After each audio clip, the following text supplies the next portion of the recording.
If I could travel back in time to my 20s or early 30s, I would not have talked about how to make money fast or which job to choose. I would have talked about how money works silently behind the scenes. Money is strange. It doesn't just buy things, it buys your freedom, your peace, and your choices. But it can also quietly disappear if you don't respect it. I spent years thinking that earning more automatically means success.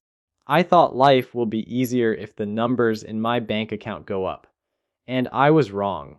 Because money mistakes compound over time. A small mistake at 25 can feel harmless, but at 35 or 40, it's a heavy burden. Today, I want to share 9 money lessons that I learned the hard way, lessons I wish I had known at 25, 28, or even 30.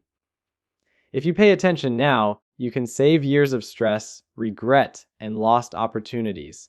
So take a deep breath and let's go through them one by one. Most people walk around with a quiet fear they never say out loud. I'm financially late. They scroll through social media and see someone their age buying a house, launching a business, driving a new car, or talking about investments, and suddenly their own life feels behind. That fear grows stronger because society secretly teaches us there's a strict financial timeline. By your early 20s, you should know what you're doing. By your late 20s, you should be earning well. By your 30s, you should be settled. If you miss those milestones, you've failed. But here's the uncomfortable truth most people never stop to question. This timeline is mostly made up. It's not based on reality, economics, or human psychology. It's based on comparison, highlight reels, and outdated expectations.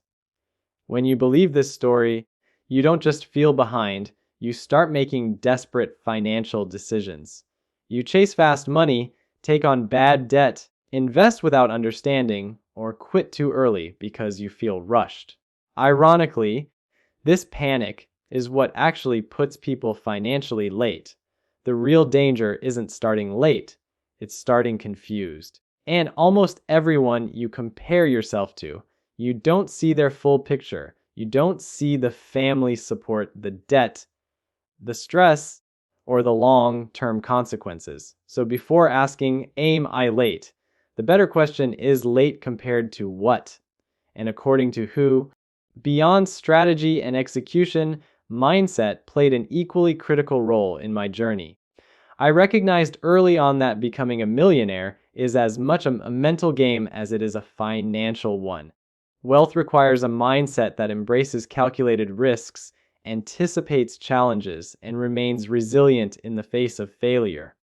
I committed to a daily practice of reading, self-education, and surrounding myself with mentors and communities that encourage growth and accountability. I also adopted the habit of visualizing success, breaking down my 1,000 million goal into quarterly, monthly, and even weekly targets, ensuring I had a clear view of progress and momentum. With these milestones, the journey became measurable and motivating rather than overwhelming.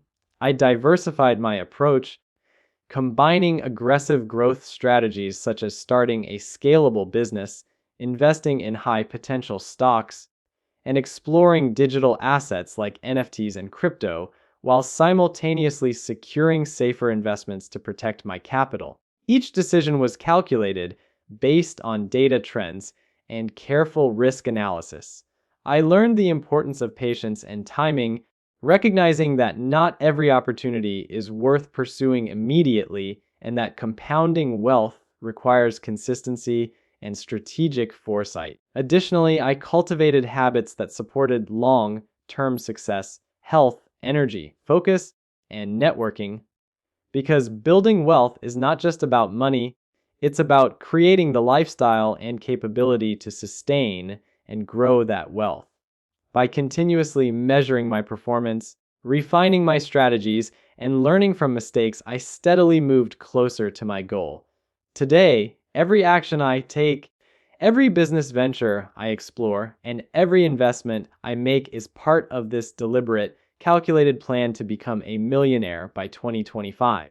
It is this combination of disciplined action, strategic planning, and unshakable belief in the possibility of achieving financial freedom that I am confident will turn my ambitious goal into a reality. An emergency fund is not just money, it's peace of mind. In my early 30s, I ignored it. Then came a sudden medical bill.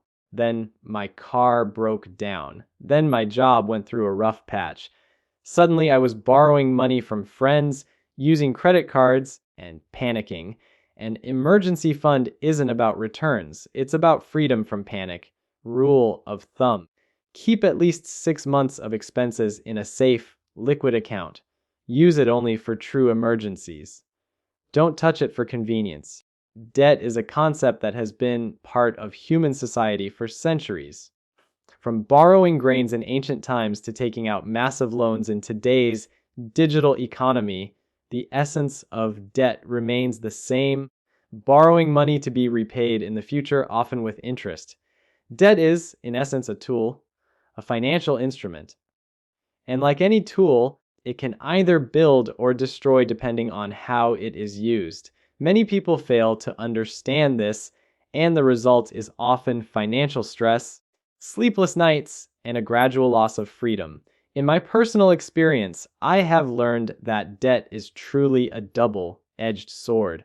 While it has the potential to accelerate growth and build wealth if used intelligently, ignorance and poor financial habits can turn it into a silent chain that slowly restricts your life. The positive side of debt: a tool for growth. When used wisely, debt can be one of the most powerful accelerators in life. Consider a home loan. For most people, purchasing a house outright with cash is not feasible. A home loan allows individuals to invest in an asset that not only provides shelter, but can also appreciate over time. Real estate, in many cases, grows in value, meaning the money borrowed today could result in a significantly more valuable asset in the future. Similarly, business loans can be incredibly empowering. A well-planned business loan allows entrepreneurs to access capital that they might not have otherwise, enabling them to scale operations, invest in marketing, purchase equipment, or hire talent. The result is often increased revenue and a stronger foundation for long-term wealth. In these cases, debt is not a burden. It is a catalyst for growth and investment in one's future. Even personal development can be considered an area where debt, if managed properly, might be justified. Taking a loan to pursue higher education, professional courses, or skill development can increase earning potential and open doors to opportunities that would otherwise be inaccessible.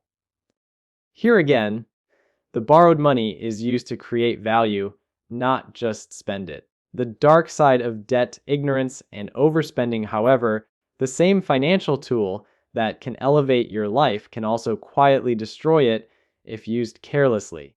This is the side of debt most people fall into, often without even realizing it. Credit cards, buy, now pay, later schemes, and consumer loans create an illusion of easy money. They make you feel wealthy today while quietly chaining you to tomorrow. Credit cards, for example, are marketed as convenient and harmless. You swipe now, pay later, and earn rewards along the way. But the reality is far different for most people. If the full balance is not paid off each month, interest begins to accumulate at staggering rates, often exceeding 30% annually. To put it in perspective, spending $1,000 on a credit card without paying it off could easily turn into FERD's 300 or more in just 1 year. This is money that is essentially evaporating, going directly to the lender instead of toward building your wealth or living a better life. Buy now, pay later schemes are even more deceptive. They make products seem affordable by spreading payments over weeks or months. The psychological effect is that these installments feel harmless. Oh, it's just $50 a month, you tell yourself. But when multiple installments for multiple products start adding up, your monthly cash flow becomes tight, stress rises, and your financial freedom shrinks. Why people fall into the debt trap, the fundamental problem is that many people borrow for lifestyle, luxury, or convenience rather than for assets that increase value or income. Social pressure, instant gratification, and the illusion of wealth drive these decisions. People see friends driving expensive cars, wearing designer clothes, or going on lavish vacations, and they want to keep up. Without thinking, they borrow money to finance these lifestyles. But luxury does not create income, it only consumes resources. The moment debt is used for things that do not generate returns, it becomes a burden rather than a tool. Psychologically, this is dangerous because debt feels invisible at first. A small EMI or a credit card bill may seem manageable, but over time, as multiple debts accumulate and interest compounds, it becomes overwhelming. Debt is silent, it does not announce itself with loud alarms. Instead, it slowly erodes your financial independence and peace of mind. I used to delay investing because I believed I needed three things: more money, more clarity, and more time. I thought I couldn't begin until I had a perfect financial plan, a significant sum of savings, or a complete certainty about the market. But then I discovered the power of compound interest, the single most effective force in wealth creation. It completely changed my perspective on money and investing. Compound interest is essentially interest on interest. When you invest money, it grows not just on your original contribution, but also on the returns that your investment generates. Over time, this compounding effect accelerates, meaning the longer your money is invested, the faster it grows.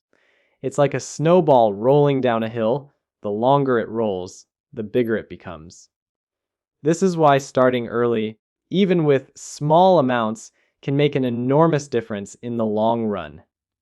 To understand this, consider a simple example. Imagine two people investing 100 per month, one starting at age 25 and the other starting at age 35.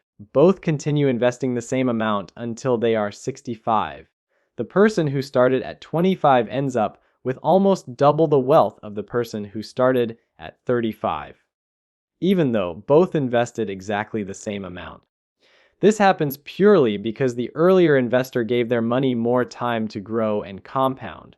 Time, in this sense, is more powerful than the amount of money you put in. The lesson here is profound. You don't need to wait until you have a large sum to start investing. You don't need perfect clarity about the market or the ideal investment vehicle. Even investing a small amount like 10 or 50 DA per month can lead to significant growth over decades. The key is to start early and allow time to do its work. Delaying investment in hopes of more money, more knowledge, or more time often means losing out on years of compounding growth, something that cannot be recovered. Starting imperfectly is far better than waiting for perfection. Every month you delay is essentially sacrificing the future potential of your wealth. Think of investing as planting a tree. Even a small seed planted today grows into a massive tree over time.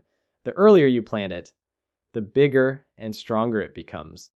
Over the years, your consistent contributions, however small, combined with the power of compounding, can grow beyond what you might imagine. Another important point is mindset. Many people focus on short-term gains and fear market fluctuations, but investing is most effective when viewed as a long-term journey. Small, consistent contributions, patience, and allowing compounding to work its magic often outperform trying to time the market or waiting for the perfect investment opportunity. In short, the secret to building wealth is not waiting for the perfect moment or the perfect sum. Start as early as possible, even if the amount is small and your plan is imperfect. Over time, the combination of your contributions and the compounding effect will reward patience far more than money invested later with perfect precision. Time is your greatest ally in investing. Use it wisely. Money habits are more than personal choices. they are deeply influenced by the people we surround ourselves with. From childhood, we observe the behaviors of those around us, consciously and subconsciously adopting their attitudes toward money. In my 30s, I had a clear realization: financial transformation isn't just about increasing income or saving more, it's about changing the environment and the people I spend my time with. The habits of your friends, colleagues, and family members subtly shape how you think, feel, and act regarding money. Consider this: if your friends tend to spend impulsively, make purchases without thinking about the consequences, or prioritize temporary pleasures over long-term stability, it becomes easy to normalize those behaviors. When you see people you respect and care about making financial decisions without planning or discipline, you begin to view those choices as acceptable. It's not malicious, it's human nature. Social validation plays a huge role in our lives, and money is no exception. Over time, repeated exposure to poor financial habits can quietly erode your own discipline, even if you started with the intention to save or invest wisely. Similarly, if your circle avoids financial discussions, you are less likely to talk about money yourself. Conversations about budgeting, investing, or building wealth may feel uncomfortable or unnecessary because your environment doesn't encourage them. Avoidance of financial dialogue reinforces the idea that money is either taboo or stressful, preventing you from learning new strategies or growing financially. Complaints about money also have a contagious effect. Constantly hearing people complain about being broke, struggling to pay bills, or blaming the economy for their lack of progress creates a mindset of scarcity and helplessness. This negativity can subconsciously influence your beliefs, making financial growth seem unattainable or out of reach. The opposite is also true. Surrounding yourself with people who educate, inspire, and discuss financial growth openly can accelerate your own success. These are the individuals who read books about investing, share tips on saving, or debate different ways to build wealth. They celebrate financial discipline and provide motivation rather than judgment. Being in such an environment encourages you to adopt a proactive approach, think long term, and make smarter financial decisions. You begin to see money as a tool, not a burden, and you gain the confidence to pursue goals you might have thought were impossible. Ultimately, your environment shapes your financial future more than you realize. Changing your bank account alone is not enough if you remain surrounded by habits and attitudes that work against your goals. True transformation requires a holistic approach, cultivating not only better financial habits for yourself, but also surrounding yourself with a circle that reinforces those habits. In my 30s, I learned that financial freedom isn't just numbers on a balance sheet. It's the mindset, the conversations, and the influences you allow into your life. Choosing the right people to spend your time with can be one of the most powerful financial decisions you ever make. In my early life, I spent years chasing degrees, certifications, and academic accolades. I was convinced that the more papers I collected, the closer I would get to success. Society, family, and even meaning mentors reinforce this belief. If you study hard, get a degree, and check all the boxes, financial stability and career recognition will naturally follow. So I followed the conventional path, investing countless hours in classrooms, textbooks, and exams. But as I grew older and entered the professional world, I noticed a stark reality. Many people around me, some without even a college degree, were achieving financial success and career growth far faster than those who had spent years accumulating certificates. I began to study their habits, their approaches, and their skill sets. What I discovered changed my entire perspective. It wasn't degrees or certificates that determined success. It was the value you could create for others. Value comes from practical skills. Skills like effective communication, sales, digital literacy, negotiation, problem solving, and emotional intelligence are the currencies of the modern economy. A person who can persuade, influence, and connect with others can sell ideas, products, and services, and in doing so, generate wealth. Someone who can solve complex problems or navigate digital tools efficiently becomes indispensable to any team or organization. These skills directly translate into income because they make a person productive, reliable, and impactful. The lesson is clear: money follows value, and value grows faster when you focus on skills rather than degrees. While a degree may open doors, it is the skills you bring through those doors that determine how far you go. Practical skills compound over time.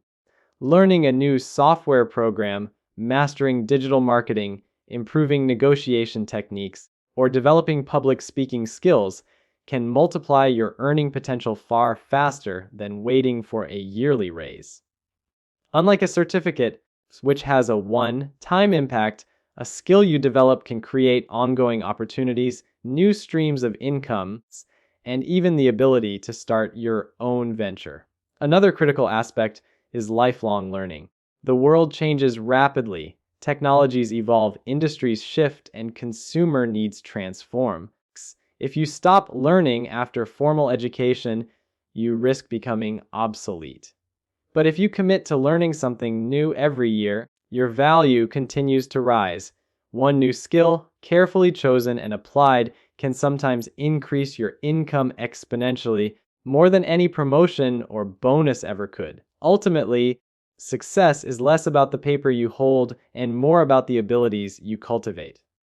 The faster you acquire practical, high-demand skills, the faster you increase your income and influence. This realization reshaped my approach to life. I now invest in myself not by collecting degrees, but by building competencies, expanding knowledge, and honing skills that truly matter in the marketplace.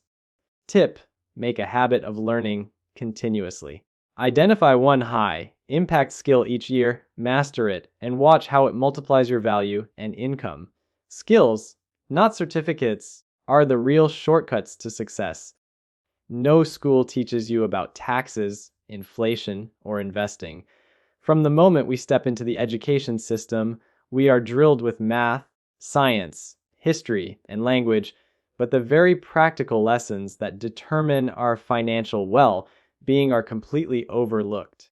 Most of us graduate with certificates and degrees, but almost zero understanding of how money works in the real world. How many young adults truly know the impact of compound interest, the hidden costs of taxes, or how inflation silently erodes the value of their savings? Ignorance in these areas is not just a minor inconvenience.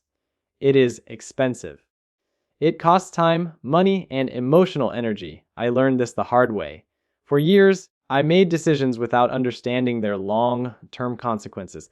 I ignored the small, daily choices, overspending, relying on credit without understanding interest, or failing to invest, that compounded over time, drained thousands of dollars from my potential wealth. Understanding even basic money principles can change everything. Imagine knowing how to calculate the real cost of a credit card purchase after interest, or understanding how inflation reduces the purchasing power of your hard-earned money. Even small amounts of knowledge can prevent massive financial mistakes.